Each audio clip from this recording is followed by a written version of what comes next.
Hello, friends. I'm your host, Dave Layton, and welcome to Signs of Our Time, discovering America's heritage, one sign at a time. This podcast is designed to provide the story behind the story found on America's roadside historical signs. In this episode, I want to look at the story behind the story found on a marker in Winchester, Tennessee, in Franklin County on U.S. Highway 64. There are many unusual historical markers that capture significant people, events, locations, and all sorts of other fascinating information. Well, a friend of mine recently suggested to me that I do this episode. Here's the story behind the story of the Blind Knight. Francis Joseph Campbell was born in Winchester, Tennessee, October 9, 1832. He is known as a British-American anti-slavery campaigner, teacher, and co-founder of the Royal National College for Blind in the United Kingdom. Campbell was not born blind. When he was 5, he lost his sight in an accident involving a thorn bush. At the age of 12, he was among the first students at the Tennessee School for the Blind.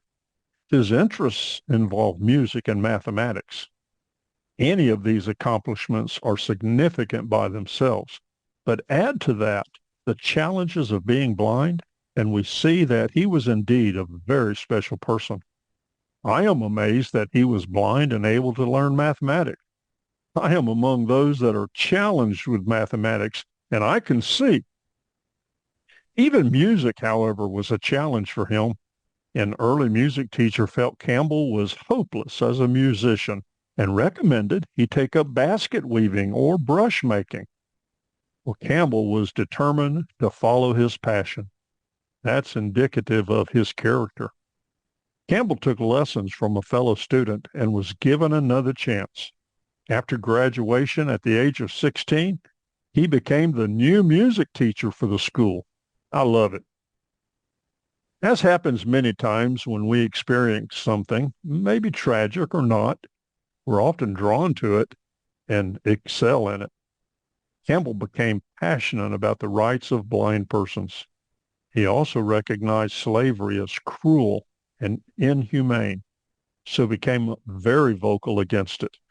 He even came close to being lynched on one occasion for teaching a slave to read. Later, Campbell received a bachelor's degree in mathematics and went on to teach at various institutions in Wisconsin and Massachusetts. He placed emphasis on blind students learning to be independent and self-sufficient. This was a departure from attitudes toward handicapped, especially blind persons. Then, in 1871, Campbell, along with Thomas Armitage, co-founded the Royal Normal College and Academy for the Blind in London, England. The goal was to provide comprehensive training for the blind. He was the college's first principal. The school became a model for blind education and continues to operate today as the Royal National College for the Blind. Campbell's interests went beyond anti-slavery and education. He was the first blind person to climb Mont Blanc. Mont Blanc is a mountain in the Alps rising 15,766 feet above sea level. It is among the highest mountains in Europe. Later, he became a naturalized British citizen and in 1909 was knighted by King Edward VII. Today, the Francis Joseph Campbell Award is given annually by the American Library Association, persons who have made outstanding contributions to the advancement of library services for the blind. When we think of a knight, we often think of a person strong in character that champions righteousness in all forms. That is an accurate description of Sir Francis Joseph Campbell, a blind Tennessee boy who went on to conquer mountains both in a physical sense and in life. Although physically blind, he possessed a vision and an indomitable spirit to accomplish it. Well, friends, there you have it. I hope you enjoyed this episode. I invite you to subscribe and continue listening as we bring more episodes about the rich heritage of our great nation. Please share this podcast with others.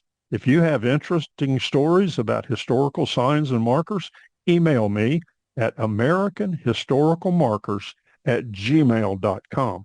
That's americanhistoricalmarkers@gmail.com. Maybe your story behind the story will be featured. I'm your host, Dave Layton, and thank you for listening and safe travels.